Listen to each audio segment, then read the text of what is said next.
and welcome here to TalkFCB, and welcome back to the channel here today, guys. And yes, it is Wednesday during an international break, but tomorrow we have a game. Barca are going to be back, and I've got to admit, I've been doing this quite a long time now, and I've never ever been in this situation. We are going to be playing pretty much during an international break. And of course, Barca were very much against this game. Even Osasuna did not want to play it.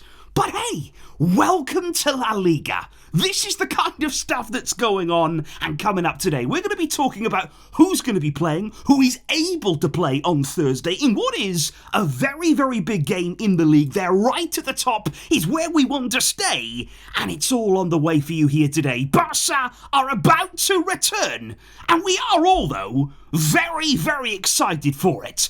Let's do this. Because of course, guys, as we enter this rearranged fixture, don't forget right here, Barca have had a number of concerns, and specifically in the defensive side of the team there. Who's going to be able to play? Who is going to come through injury to be involved? And what we know right now is that Pau Cubarsí and Inigo Martinez, they are both going to be available on Thursday. Both of those have been suffering with little knocks there, a little light injury to both of them, but they have been back with the group. They've been training very, very well, and both players are fit to return. And that is fantastic news there. They're, of course, a duo that we've really depended on this season. They've been incredibly consistent, and I think their returns have probably contributed a little bit there when Hansi Flick has been thinking about the inclusion of Ronald Araujo. Because, of course, the two big doubts for this game. It has been about Araujo returning from international duty there with Uruguay. It has also been all about Raphinha, who's been playing and played in both games for Brazil.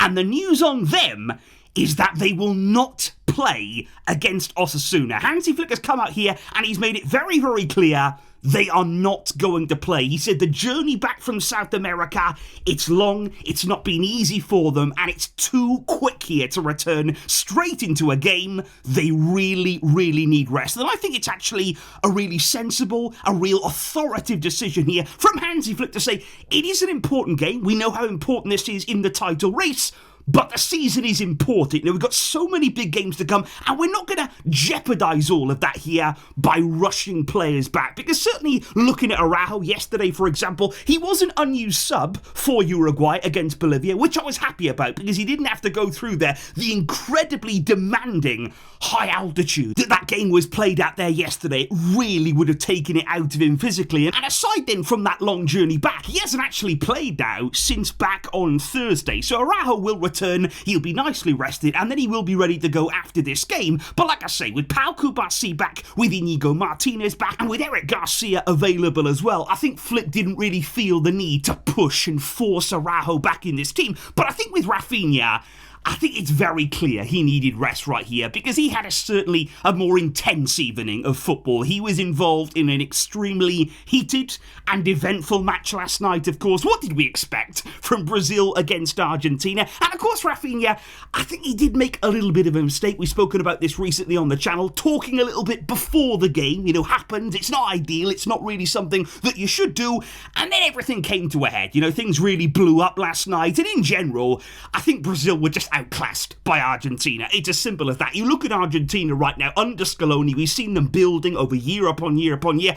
They're a real team now. No matter who is in there, no matter who is not. Even last night, Messi wasn't there, but they were still playing at an extraordinarily high level, a well-oiled machine that they are. And Brazil, they've not been good. They've not been good for a while. And I think they've got serious work to do here in World Cup qualifying. And what I hope now for Raphinha is that mainly he just leaves all of this international stuff behind him. Because obviously he came into this break here full of confidence. He has been starring in this incredible Barca team. And then he goes away, and I think he still had that air of confidence about him.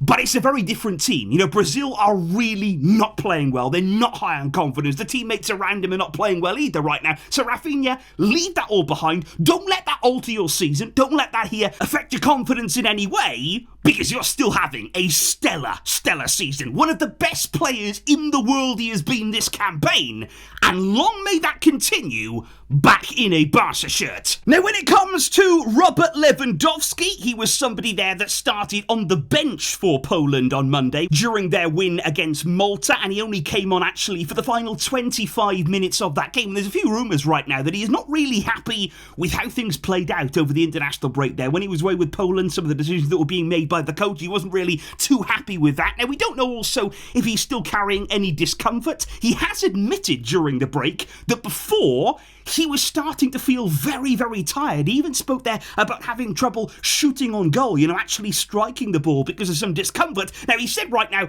he's feeling better, but whether he will return straight to the starting lineup on Thursday, Flick left that open in his press conference today. And Flick was also asked about the players there for the Netherlands and Spain, who went all the way to extra time and penalties. The likes of De Jong, Pedri, Koundé, Lamine, Ferran Torres.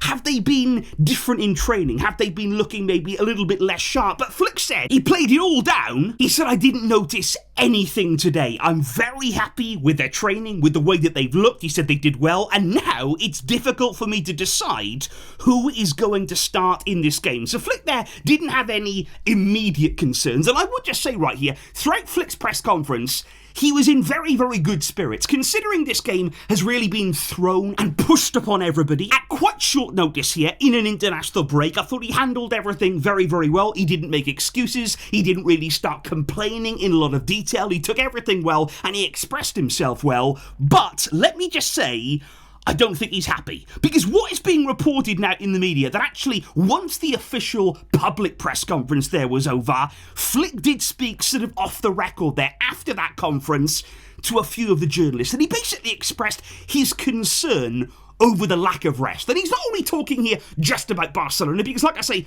Osasuna didn't want to play this game either. There are also other teams here that are going to be playing huge amounts of football over the next few weeks. And you look at it right here, Barca have 5 games in the next 14 days. 5 games in 2 weeks. I mean, that's ridiculous. On any level, there's no excuse for that here. The scheduling, the non-stop matches here with no rest, with no preparation time, it is unacceptable. And in my opinion, it is unsustainable in the game as it is here today. And Flick, he's not happy with that, but he is not making excuses publicly. He expects his team to do a job tomorrow, to come through it. And of course, we believe in this group. Because indeed, guys, in terms of the official starting lineup right here, who we are going to be depending on, it is going to be Szczesny in goal. I do think there along the back line, it's going to be Jules Koundé and Alejandro Balde in the full-back areas. Balde has had a really nice rest throughout his international break. It's still incredible to me that he wasn't called up for Spain, but their loss is certainly our gain. At centre-back, we know who it's going to be. Flick in his press conference actually said, I'm going to start with Inigo Martinez and Eric Garcia there. So Flick didn't want to push Kubasi either. He's going to be in the squad. He's going to be available, but it's going to be Eric and Inigo from the start. I think Frankie and Pedri will be okay to start in midfield there. No Marc Casado, of course, due to injury. And then we've got some decisions in the final third, because I think Yamal is going to start. I would like to see Dani Olmo there as well. And then the big question, who is going to replace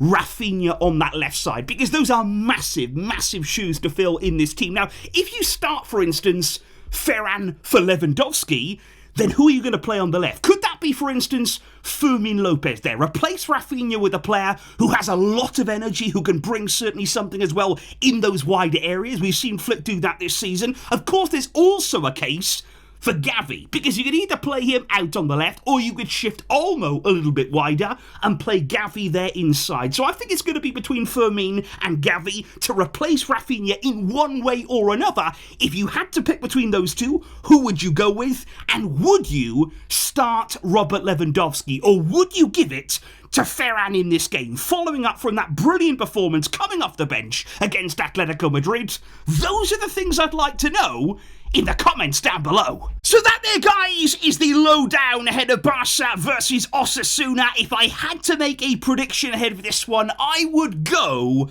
Barca 2, Osasuna 0. I think here it's going to take us a little bit of time maybe to get going. I think we're going to just try and build our way into this game and basically get through it, get the points, get the win, and then move on very quickly to the next game where we will have our full squad of players to choose from. But please do let me know your own thoughts in the comments down below. How would you line up and what is your prediction? I will catch you tomorrow after the game, after Barca's return, and I thank you indeed here for all of your fantastic support.